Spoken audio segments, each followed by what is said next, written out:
నిజంగా ఈ బరితెగింపు అన్నది, ఈ విచ్చలవిడితనం అన్నది నిజంగా ఏ స్థాయికి వెళ్ళిపోయిందనంటే, చంద్రబాబు నాయుడు గారి ఎమ్మెల్యేలు, చంద్రబాబు నాయుడు గారికి సంబంధించిన వాళ్ళంతా ఏ స్థాయిలోకి వెళ్ళిపోయినారంటే, నిన్న ఈరోజు పేపర్లో చూసిన కోడూరు ఎమ్మెల్యే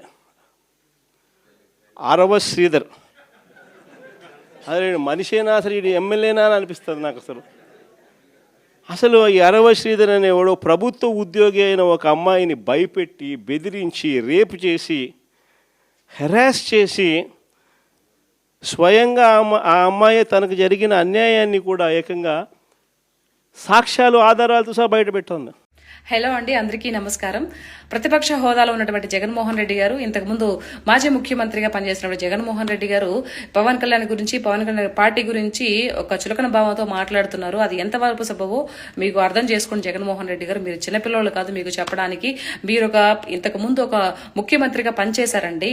సో దానికైనా మీరు మైండ్లో పెట్టుకొని ఏం మాట్లాడితే బాగుంటుంది, ఏం మాట్లాడితే ప్రజల్లోకి నేను వెళ్తాను, రేపు ఈ 11 సీట్ల నుంచి ఇంకొంచెం ఎక్కువ సీట్లు పెంచుకోవాలంటే ఏం మాట్లాడితే బాగుంటుందని ఒక ఆలోచించి విచక్షణ జ్ఞానంతో ముందుకెళ్ళండి అని చెప్పి సగర్వంగా విన్నవించుకుంటున్నాను. ఎందుకంటే గతంలో మీరు ముఖ్యమంత్రిగా ఉన్నప్పుడు మీ పార్టీ నాయకులు, ఎమ్మెల్యేలుగా ఉన్నటువంటి వ్యక్తులు ఎంత రాసలీలు బయటకు వచ్చాయో మీకు తెలుసు. అప్పుడు మీరు చేసింది కూడా ఏం లేదు. సో అలాగే కంటిన్యూ చేశారు. ఇప్పుడు కూడా మీ పక్కలో పెట్టుకున్నారు వాళ్ళని. సో అది వేరే విషయం. అట్లాంటి మీరు, మీ పార్టీలో చాలా వచ్చాయి. అలాంటి మీరు ఈరోజు ఎవరో అరవ శ్రీధర్ కోడూరు ఎమ్మెల్యే చేసిన తప్పిదమో, అది జరిగిందో లేదో, లేకపోతే వాళ్లే కావాలని చేశారో, లేకపోతే మీరే సృష్టించారో, అది పైన భగవంతుడికి తెలుసు. సో నేను చేశారని చెప్పేసి అనను. ఎందుకంటే నాకు తెలియని విషయం గురించి నేను మీరే చేశారని చెప్పేసి నేను మాట్లాడను.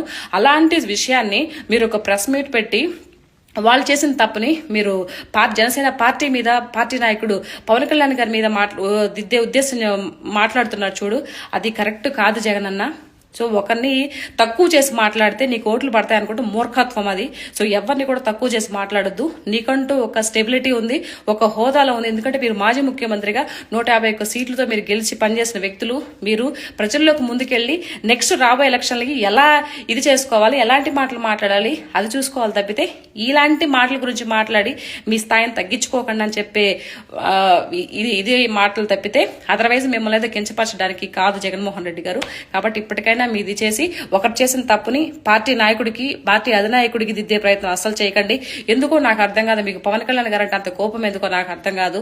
ఆయన ఒక మంచి మనసుతో ప్రజలకి మేలు చేయాలి అని ఒక ఇదిలో ముందుకెళ్తూ ఉంటే, అలాంటి పర్సన్ అంటే మీకు ఎందుకు గిట్టదో నాకు నిజంగా అర్థం కావట్లేదు. సో ఇలాంటి మాటలు వద్దు జగనన్న. సో నేనేదో తప్పు మాట్లాడుంటే I'm really sorry. Thank you. జై హింద్, జై భారత్.